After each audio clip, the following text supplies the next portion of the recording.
Yo, Rayvon, the deadline for the trades in the NBA has passed, and we got some like weird trades, some pretty interesting trades, and then some big trades that went down. Yo, first one though, I want to get into is the Nets and 76ers trade, with James Harden and Ben Simmons being the two big candidates in this trade. What are your thoughts about this? Man, it's funny because just on the previous episode we talked about how the fact that there was rumors going around that James Harden was possibly looking to leave, yada yada yada, and he was kind Yeah. of shrugging it off like it wasn't true. And to see it come out, obviously the rumors in the air say it's not really surprised, but at the same time it's still surprised because he was shrugging it Yeah. off. But that's what players do, to keep that power in them hands. Um, Mhm. my overall, The element of surprise, yeah, the shock factor. it's always there. It's always there. Yeah. But it's about time that we could get to talk about Ben Simmons outside the fact that he's hitting out the whole season and all that foolishness. I thankful for that at least. I Yeah. like the trade for both teams actually. I would say though that the Nets would have come out on top in my opinion. You got a 25-year-old player, yet to reach his prime. Yes, he don't got a shot, but he does all the other things well.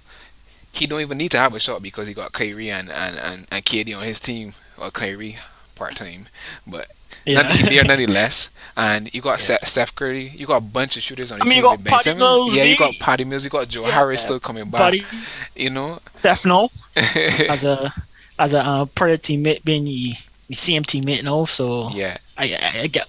I mean, Seth is kind of one of those iffy players, but I mean, if he gets going, you could definitely count on yeah, Seth yeah, for at sure, some for sure, point in for time. sure. But But they got a but backup big in Andre Drummond, because they've been lacking mhm, in size for a lot of time. So that's good that they got someone big that could fill that position in yeah, need for them. yeah. And I feel like the Sixers went a little bit overboard with these two first round picks. So I think that's a steal right there because I don't know what leverage the Nets had to to ask for two first round picks. I feel like that was a little bit overboard. But it Mhm. happened. Philadelphia got their guy, and like both parties are pretty happy from what it seems. So my only thing is James Harden. I think that James Harden is going to be a little bit. He got to take some time now to heal because he having that hamstring injury. That's why I feel like it's Mhm. been a little bit of loss for the Sixers. But at the same time, Right, right. you got Embiid and James Harden. Oh my God, When they get possibly, going, yeah, possibly both to be the best duo in the league. So we can see if James Harden could get back to his former MVP self in the weeks to come.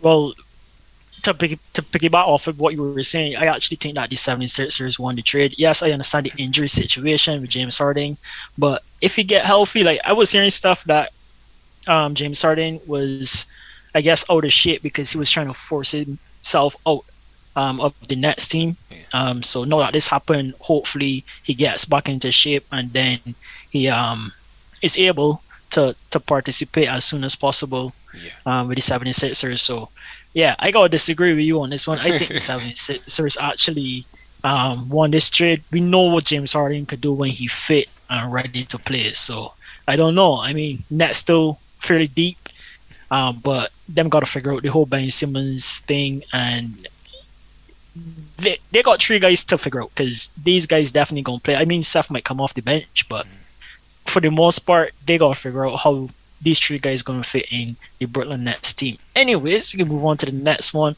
and that is the Mavericks versus Wizards. This was a weird trade. Yeah. I when I saw it, I was like, "What, Kristaps?" Like like that was one that just came out of nowhere. And usually every trade Mhm. deadline, there's always a trade like that. And I just didn't think that it would have been the Dallas Mavericks, but I could understand from the Dallas side, Kristaps from the time they traded for him, he hasn't been consistent with his health, and Mhm. when he does play, he didn't really raise the ceiling as they thought that he would have been able to. They Right. were about the same team when he played or didn't play, so it didn't really matter. I see it from that perspective. And two, from the Wizards side, they got rid of Dinwiddie and Bertans, two players too. Um, Dinwiddie coming off an injury, kind of a shell Mhm. of him, his former self. Hasn't been really playing to the standard that people would have hoped that he would have been able to play to. And Davis Bertans, they paid him a lot of money to be a shooter, and he can't even hit a tree if you beg him to. Truthfully, Yeah. so it's just like two cases of players that really ain't pan out for teams that got them, and I guess they swapped to see if they could be the ones to make the Make better, use. yeah, Yeah. to make the better the To make. players. Yeah. Yeah. But it's a Well, very mid that's trade. actually fair though. Yeah, a very mid trade. I would say like nothing really to shout about. It's just a wait and see type of trade to see who of these players or these three players and that possible that future second round pick would actually provide some sort of impact to the team. And it could go either way at this moment. Yeah. Who you think initiate this trade though? Like who would have wanted I feel like the Dallas which player from Mavericks. which team? I feel like the Mavericks probably Yeah. just got fed up with Kristaps not being healthy and being Hmm. able to play games and just realizing that he doesn't really make a difference to the team whether he's on or off. So Yeah. yeah, Oh, that was fair. That was fair. We can move on to the Kings and the Pacers. Um, I don't know what Kings trying to do, but I guess you could shed some light on this one. well, this is the shocker that had me because I don't understand why on earth their best young player you are going to trade for Mhm. the Montes Sabonis. I understand Sabonis is a three-time All-Star, two-time All-Star, one or two. But at the same time, it just didn't make any sense. Trade somebody else. Trade two other players, but your most promising young player, the only player on the team that had a positive outlet over the stretch against where you guys were losing so badly. Like I feel like this is something that can come back to haunt the Kings. And Yeah. if you know basketball, you know the Kings. The King has always been in that purgatory teams where they always make bad decisions and then it just comes out to haunt them. And I feel like this is one of those ones. I'm not saying that Sabonis won't do well on the team, which he probably will, but Mhm. it seems as though based on that move, they are leaning into the De'Aaron Fox timeline, I would say, and I don't know. I don't know how beneficial that is, but I could commend them for choosing a path to go, and they made the decision. So I guess it's fair with that. But it was very surprising to see.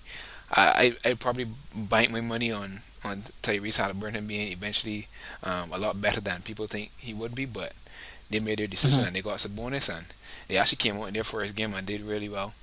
But that's usually the case when you get to a new team and you got good energy all around because you're at a new place and Yeah. you usually got that energy to They go. got But massive support yeah, and that kind of stuff to go with it. But you think that Tyrese was supposed to be like a replacement for Levert in a way? no, I think the Pacers are actually trying to revamp to go to a younger route, which makes sense Mhm. A in my younger team. opinion. Yeah, because they've been average for so long. I think it's just time for them to hit the reset button, and there's a good start to a certain extent. Yeah, they got Buddy Hill and Tristan Thompson, two older players, but Hmm.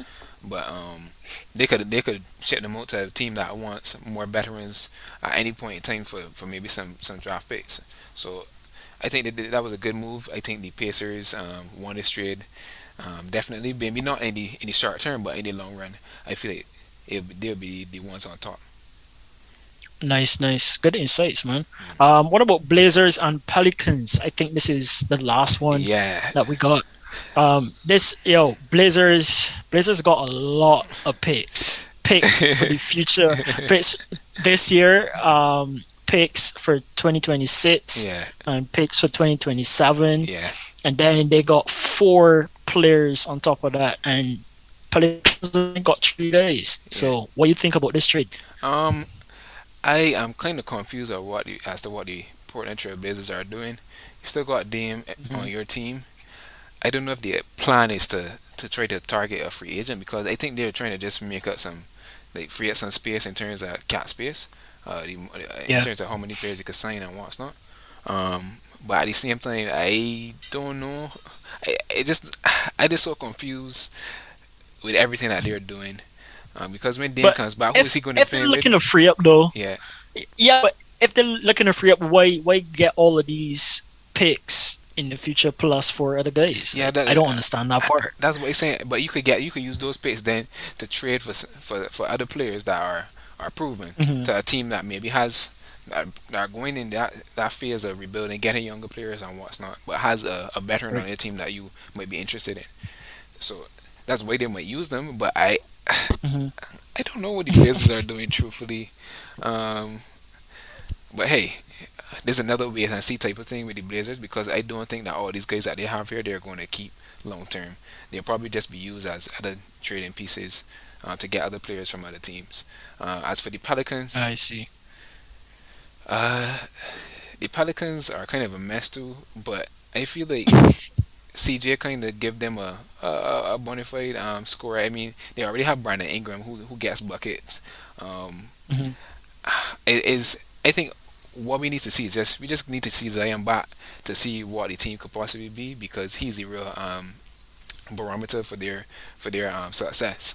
And Right. his presence will make all the difference, and only then we could judge. But uh, breaking up CJ and Dame, I think was inevitable. It was bound to happen at some point because it wasn't really working out. Mhm. I know those guys are close, but it's about time. And yeah, Well, this has been a good little chat. Good catching up with you. Seeing your thoughts on this trade. I definitely enjoy this little segment. yes, sir.